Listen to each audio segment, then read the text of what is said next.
Excelentíssimo senhor presidente dessa comissão, senador Cristóvão Buarque, esse grande defensor da educação brasileira, e quando iniciou a sua fala, fez questão de dizer que a grande dívida que existe é para com a educação, para com a saúde. Eu concordo plenamente e agrego a isso, senador, a mais uma. A dívida do desperdício, da falta de zelo para com a coisa pública, da falta de comprometimento dos nossos representantes para com a coisa pública. E falo isso porque sou de uma cidade pequenininha, lá do Tocantins, que se chama Raias, mas moro em Brasília há 35 anos. E me entristeceu muito esses dias ver que na minha cidade se faz uma represa para perenizar onde o povo sofrido e pobre, por falta d'água, estava se fazendo uma represa para perenizar um rio e depois de 60% da obra em andamento, simplesmente, ao invés de colocar os corruptos na cadeia, paralisou e penalizou a população. Isso é doído. E depois vê que o governo comprou mais 10 mil caixas d'água, e saiu no Jornal Nacional, digo isso porque saiu no Jornal Nacional, e essas 10 mil caixas d'água que já foram compradas com superfaturamento, se encontram lá ao relento, sem entregar nenhuma a nenhum dos meus conterrâneos. É doído, mas vamos ao que interessa. Sobre a dívida dos estados.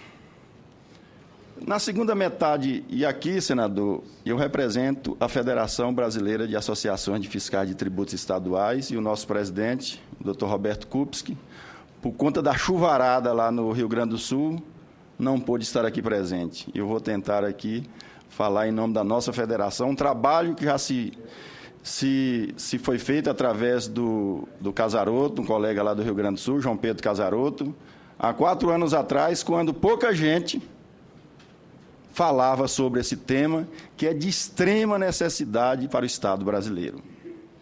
Na segunda metade da década de 90, ficou evidenciada a necessidade de equacionar as dificuldades financeiras enfrentadas pelos Estados em razão das mudanças econômicas ocorridas nos últimos anos.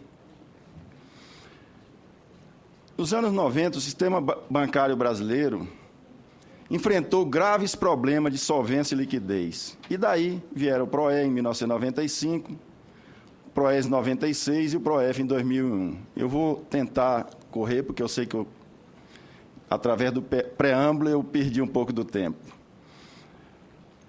Nos anos 90, aí também vieram o Plano Real para tentar equacionar a Lei Candir, a desvalorização cambial, a restrição de crédito, o aumento compulsório, que resultou em quê? Menos receita e mais gasto. Com isso, ocorreu grande descontrole das finanças estaduais. Aí vieram, através de imposições, contratos leoninos para com os estados. E aqui eu toco apenas nos estados, porque a minha entidade representa o fisco estadual brasileiro. Em novembro de 97, a taxa Selic de 45,67% ao ano, contra a inflação no mesmo mês de 0,17%. Vejam só, em um único mês, quanto que a União ganhou em cima desses contratos leoninos que foram firmados, através do Decreto Federal número 2372, e proibindo também as operações de crédito com os estados. Em janeiro de 1999, a dezembro de 2012, o saldo inicial da dívida, muitos já falaram aqui, mas não custa reprisar, porque é o número que mete medo, de 93 bilhões de reais, houve um pagamento de 186 bilhões, e o saldo devedor, no entanto, continuava em 393 bilhões de reais. Isso, valores nominais. Como é que um Estado, um município, tem condições de sobreviver, de investir com tamanha voracidade da União para com os entes federados? Em janeiro de 1999 a dezembro de 2012, também a variação do GPDI, mais juros de 6,17%, resultou em 691%, ou seja, juros 449% e a variação do IGPDI 242%, representando juros 65% desse total. E o IGPDI, naturalmente, 35%. Em janeiro de 1999 a dezembro de 2012, vem a mesma conta aí, de forma inversa. A variação do IGPDI mais o juros 617, 691. A inflação, através do IPCA, que foi de 21%, 147%. E os juros reais de 544%. Então, veja, para todo lado que caísse, a voracidade é muito grande. No entanto, o BNDES, como muita gente já disse aqui, financia bens de capital com juros de 2,5% a 5,5% ao ano com taxa fixa. E para projetos inovadores, de 4% a 5,5% também com taxa fixa. E aí vem a evolução de dívida, tomamos como exemplo o estado do Rio Grande do Sul, que em 4 anos mais que dobrou a sua dívida. Era de 20 bilhões, passou para 45. Um absurdo, como se vê em 4 anos. Só como exemplo que o nosso colega que fez o trabalho é lá do Rio Grande do Sul. E aí vem também uma planilha que eu não vou debater, mas está aí para cada um ver o que foi feito de 2005 a 2012, através do gasto público da União, da dívida interna, com os PROES da vida, mais as prestações pagas pelos estados, resultou nesses números astronômicos que estão aí. Só como exemplo, 42, o final, em 2012, o valor bruto dos gastos da União era de 86 milhões e foi pago 28 bilhões de reais, ou seja, 326 vezes mais.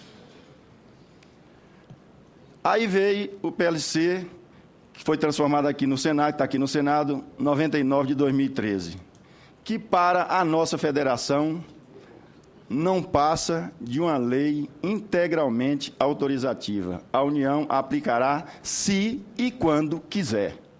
Mantém a cobrança de altos juros reais, em época de juros nominais negativos. A continuação do acúmulo de resíduos. Se a receita não crescer 4%, e nós que somos do ICMS do Estado, que é o grande carro-chefe da arrecadação do Estado, a gente sabe que é muito difícil isso acontecer. Se a receita não crescer 4% reais nos próximos 15 anos, está tudo perdido. O PLC 99 de 2013 ainda convalida altos juros reais cobrados. No recálculo do saldo devedor pela taxa Selic, janeiro de 99 a dezembro de 2012, a Selic foi de 644%, e o GPDI mais 6,17%, que deu 691%. Mantém, portanto, elevados saldos devedores acumulados, na nossa visão, de forma ilegal e ilegítimas. Cobra desconto inicial dos contratos. Permite interpretar que no recálculo dos saldos devedores será cobrada a parcela do subsídio inicial, que disseram aí já também, lá no início do contrato. Ou seja, você está dando um cheque em branco novamente para a União. Parece ser uma coisa razoável, mas nem passa perto de razoável. Facilitação para novas dívidas. Aí vem mais essa aí, mais uma ratoeira. Facilita contrair novas dívidas. Com isso, os estados e municípios vão novamente se endividarem. Desiguais comprometimentos da Receita. Equilíbrio econômico-financeiro. Deveria existir uma cláusula, existe lei para isso. No entanto, no contrato não trata nada sobre esse assunto. Diante disso, a FEBRAFIT propõe recálculo dos planos de amortização, proibição de cobrança de juros, desindexado ou então pelo IPCA, equilíbrio econômico-financeiro, que foi justamente isso que eu disse anteriormente, uma cláusula para que estabeleça tudo isso. Agora, para finalizar, eu até escrevi um pouquinho aqui, porque eu acho que o Senado Federal, essa casa que tem inúmeros ex-governadores, que vem de pessoas sérias, como eu vejo aqui, os que estão aqui presentes, o ex-governador e senador Luiz Henrique de Santa Catarina, o senador Suplicy, o Zé Pimentel, o senador Cristóvão Buarque e o senador Randolfo, que eu estava aqui, a quem eu gostaria também de fazer uma saudação toda especial a ele, mas ele não está presente, que é um grande parceiro da nossa federação. Mas dizer que o Senado pode e deve melhorar esse projeto que veio da Câmara. É salutar para o país que o Senado Federal corrija essa sede voraz, essa fome voraz leonina da União para com estados e municípios. É isso que eu gostaria de dizer e muito obrigado pela oportunidade, senador. Obrigado, Lerando. E passo a palavra ao Valderi Rodrigues.